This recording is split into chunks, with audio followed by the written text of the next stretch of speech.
Olá, pessoal, sejam muito bem-vindos a esse nosso tempo juntos para a gente conversar um pouco, respondendo ou tentando responder as suas perguntas que chegam aqui para mim. Começa agora mais um Entre a Gente.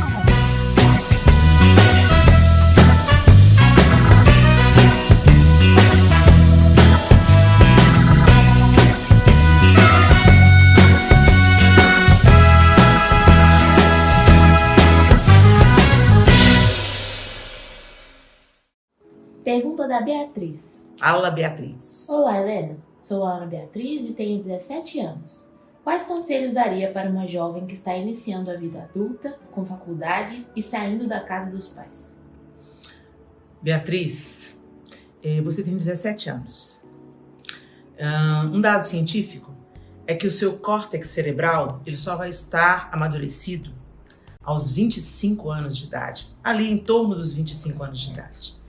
Então, muitas coisas vão mudar daqui dos seus 17 até os seus 25 anos. Depois dos 25 anos, algumas coisas vão fazendo mais sentido, outras que você amava não vão fazer tanto sentido assim. Vai ter uma mudança bem expressiva, ok?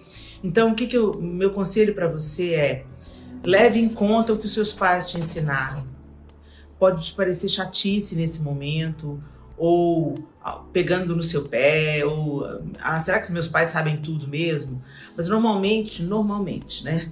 Não é sempre assim, mas normalmente quando você escuta uma pessoa mais velha, você está escutando uma pessoa que viveu mais do que você, já passou por experiências que você ainda não passou, tem uma perspectiva e algo a te ensinar de acordo com as suas próprias vivências também.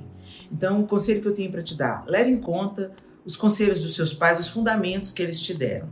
A segunda coisa, leve em conta que você é muito jovem e por mais madura que você seja, por mais opinião que você tenha hoje, o seu córtex cerebral ainda não está totalmente formado. Então, muitas coisas ainda no seu corpo estão acontecendo que vão promover uma nova perspectiva na sua vida. O que também não é garantia de sabedoria. Então, aí vai o meu terceiro e mais importante conselho. Busque sabedoria do alto. Peça ao Espírito Santo de Deus para te ensinar a viver a sua vida. No livro de Eclesiastes, se eu não estou enganada, o escritor diz: ensina-nos a contar os nossos dias, para que alcancemos um coração sábio. Então, nós precisamos de ter um coração sábio. Nem toda inteligência é sabedoria.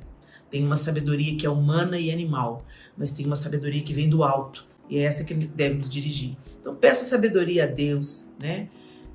Faça o seu melhor, seja nos seus estudos, seja com o que você trabalha, seja uma pessoa acima da média, não se mova apenas para fazer o que você acha que deve fazer, mas fazendo o que você sabe que é o certo a fazer. Tá bom? E que Deus te abençoe nessa jornada. Se cerque de boas pessoas que vão te ajudar a permanecer num bom caminho. Tem pessoas que se aproximam de nós e elas, na verdade, elas nos seduzem para um tempo, para um ambiente que não seja tão favorável. Fique atento a isso também. Pergunta feita em anonimato. Ok? Sou casada há 16 anos. Tenho 4 filhos, com 15, 13, 12 e 11 anos. Meu marido nunca foi pai ou marido. Sempre foi um herói na rua, mas em casa mal fala com a família. Nós dois somos cristãos. Eu acredito na submissão feminina conforme a Bíblia. Mas como vou me submeter a um homem que não ama a Cristo e não se parece com ele? Já conversei, mostrei na Bíblia, já fiz tudo o que pude, mas ele não muda. Não sai da TV nem do celular para ficar com a família. O que eu faço? Estou exausta. Uau! É um grande desafio. A gente está num jugo desigual. Esse é o problema do jugo desigual. Quando duas pessoas estão casadas, mas elas estão em frequências diferentes. Elas pensam coisas diferentes, elas querem coisas diferentes, elas sentem coisas diferentes. Então é um grande desafio. E A submissão bíblica, a gente tem que entender que a submissão bíblica não é ser capacho de ninguém, ok? De maneira nenhuma.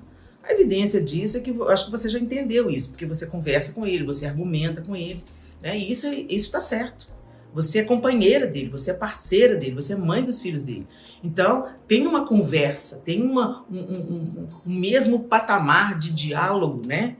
Então, que bom que você está promovendo essa tentativa de expressar para ele que as coisas não estão legais, ok? Isso não é submissão.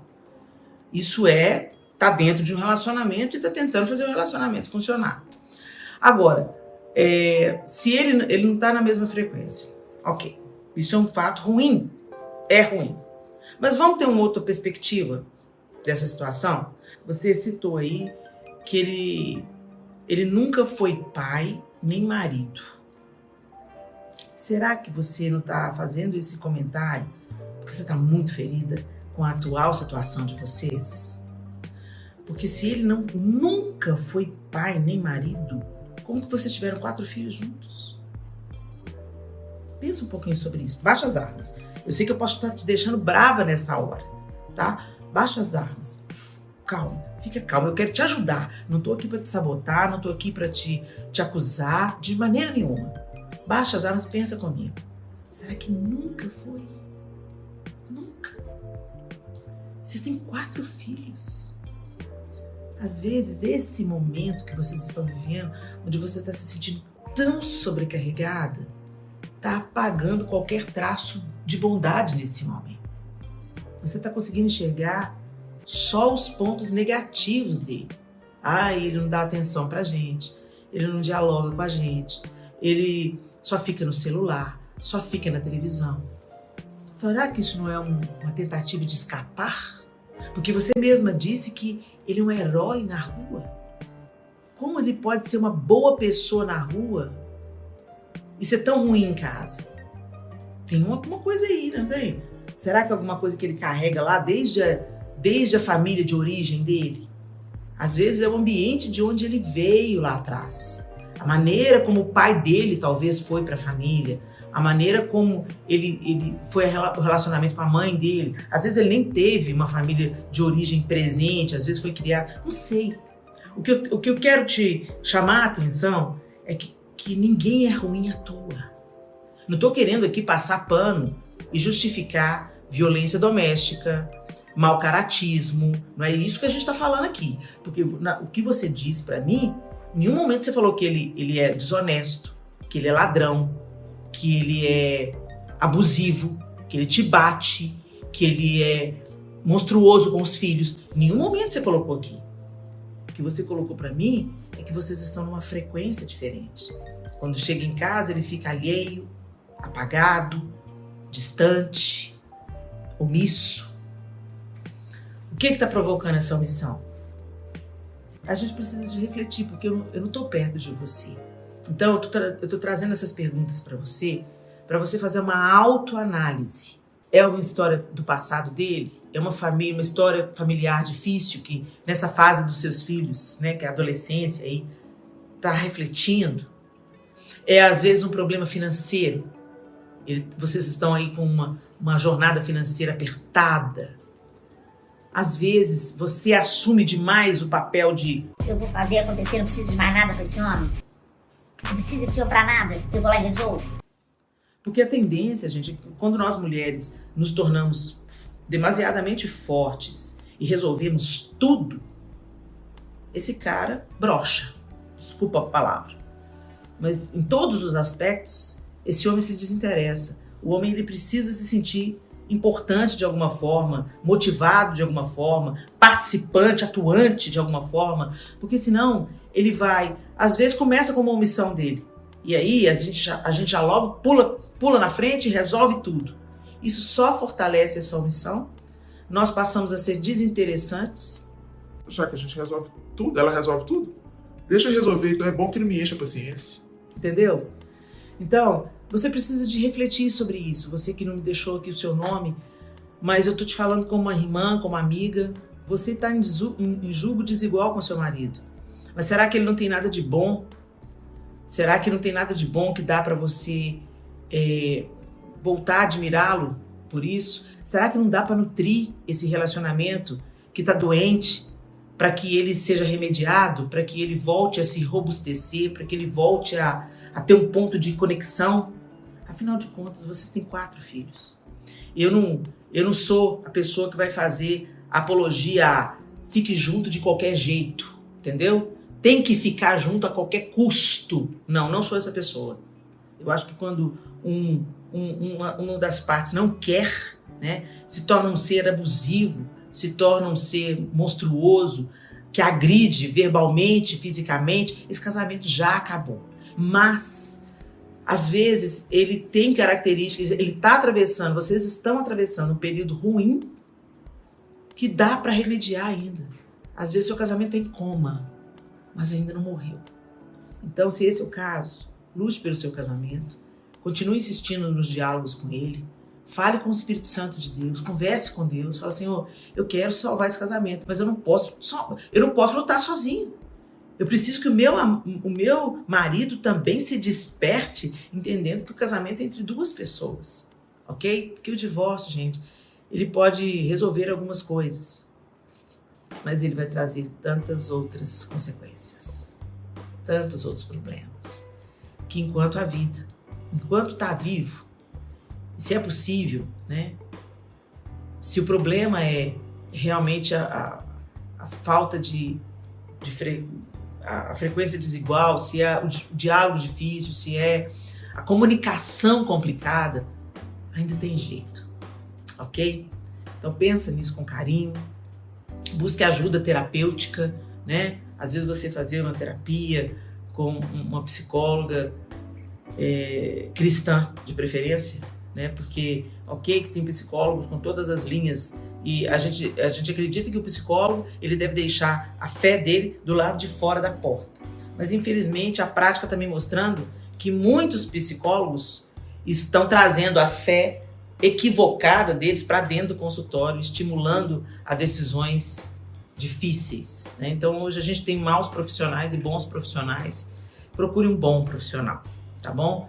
E peça a direção de Deus para isso. Eu espero que você consiga reatar o diálogo, a frequência, né? Afinar a frequência, afinar o diálogo, porque nem tudo que a gente está falando está sendo entendido pelo outro. E faça isso, primeiro por amor ao Senhor, segundo por amor aos seus filhos, amando a você mesma, porque o divórcio pode parecer uma libertação. Ela é uma porta de emergência para alguns casos, né? Para alguns casos, de fato, o divórcio vai ser uma libertação. Mas muitas pessoas que se divorciam, eu já conheço N casos, naquele momento da vida delas, ela pensou, não tem mais jeito, é o divórcio. Depois, quando ela usou essa porta de emergência, saiu, passou o tempo, puxa, teria feito tudo diferente. Então, vale a pena lutar? Se vale a pena, lute. Deus abençoe você. Pergunta da Vivian. Fala, Vivian. Gostaria de ouvir sua opinião sobre narcisistas. Sei que o tema está sendo banalizado, mas creio que o Espírito Santo de Deus vai abrir a nossa mente e usar poderosamente a sua vida nessa conversa entre a gente.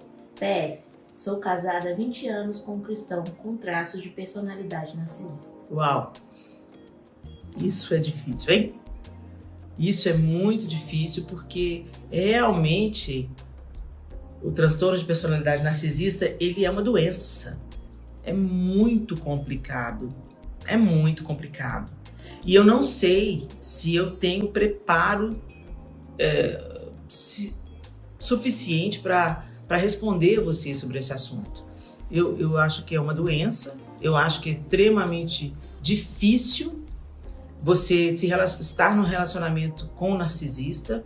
Eu acho que é preciso a gente começar a falar sobre isso para pessoas que ainda não se casaram e que às vezes ignoram os sinais no namoro, ou esses namoros muito rápidos, né? Ou acreditar que está dentro da igreja e que dentro da igreja não tem doenças, né? Psicológicas, emocionais. Aliás, o ambiente religioso, via de regra, é um ambiente escolhido pelo narcisista, né? Então, negócio muito complicado. A gente precisa de estar atento a gente precisa de conversar sobre isso, principalmente para as pessoas que não se casaram, para ajudar nessa escolha ou ajudar a identificar pessoas com traços narcisistas. Mas para quem já está dentro de um relacionamento, como você diz que está, ajuda terapêutica, psiquiátrica e espiritual. Você precisa de ter um psiquiatra, um psicólogo e um líder espiritual sério, né? Gente, bandalheira, falso profeta, falso crente, falso pastor, falso psiquiatras doidos, psicólogos, isso tem. Mas não se desespere. Existe gente séria, tanto na profissão quanto no sacerdócio. E você deve procurar essas pessoas para você ser acompanhada. Porque a pessoa que é casada com um cônjuge que tem traços narcisistas, ela precisa ser acompanhada. Ela precisa saber como lidar com essa pessoa e em alguns momentos ela vai precisar de encerrar esse relacionamento. Bom, é difícil demais eu falar isso, porque eu sou a pessoa que levanta a bandeira, casamento tem jeito, Jesus cura tudo. Eu sou essa pessoa, Mas depois de ter acesso a alguns casos bem complicados, com pessoas que foram vitimadas por seus cônjuges narcisistas, é um caso aí que vale a pena você procurar ajuda terapêutica e pastoral, não apenas para pedir conselho ou para se cuidar, né? Mas para te ajudar a monitorar essa situação. E em alguns casos vai ser preciso uma ruptura para o bem, para o seu próprio bem, para o bem dos seus filhos, porque é uma pessoa doente e na maioria dos casos não querem ajuda. É muito complicado o narcisismo por causa disso. Na maioria dos casos, as pessoas não admitem que tem e não querem ajuda em hipótese nenhuma. Aí torna a situação muito complicada. Agora, eu acredito em milagres, eu acredito que Deus restaura, que Deus cura, que Deus liberta, que Deus transforma. Por isso é tão importante você estar sendo acompanhada de perto, sempre prestando contas às pessoas em que pé que o relacionamento está, para que você possa ser orientada. Porque a pessoa que vive com o narcisista, ela também acaba meio que refém desse relacionamento. Ele faz um jogo de palavras e de, sabe, num dia ele é um anjo, no outro dia ele é um demônio. E ele usa muito a manipulação. Então, você precisa ser monitorada, essa é a palavra. Você precisa de ter gente que está fora da situação para te ajudar a enxergar a situação, porque senão você fica refém, literalmente refém da pessoa que tem narcisismo. É isso que eu tenho a dizer sobre o assunto. Última pergunta da Paula. Fala, Paula. Helena, tem vontade de fazer outro sarau para sarar? Paula, eu tenho sim. Eu tenho. Foi uma ocasião tão gostosa, né? A gente viu ali que a simplicidade é o elemento principal de qualquer coisa que a gente vai fazer. A gente tem tanta riqueza na simplicidade, né? A gente se reuniu aqui na sala de casa e com aquilo que a gente já tinha nas mãos, nossas pequenas sementes, espalhamos alívio para muita gente e a gente teve um feedback tão gostoso, né? Nos comentários, nas pessoas que foram abençoadas, que se sentiram consoladas. Muitas estavam vivendo luto, né, na época da pandemia, outras com entes queridos internados, enfim, né, foi um período difícil para todos nós. Então, sim, eu tenho muita vontade de fazer um outro sarau para sarar e quem sabe, né? Hoje a gente vive num mundo que não está vivendo, não está trancado em casa por uma pandemia, mas a gente está vivendo num mundo tão conflituoso, né, cheio de guerras, de ideologias tomando o lugar da verdade, de confusões e de tanto ódio disfarçado de amor. Puxa, meu Deus, é um tempo desafiador.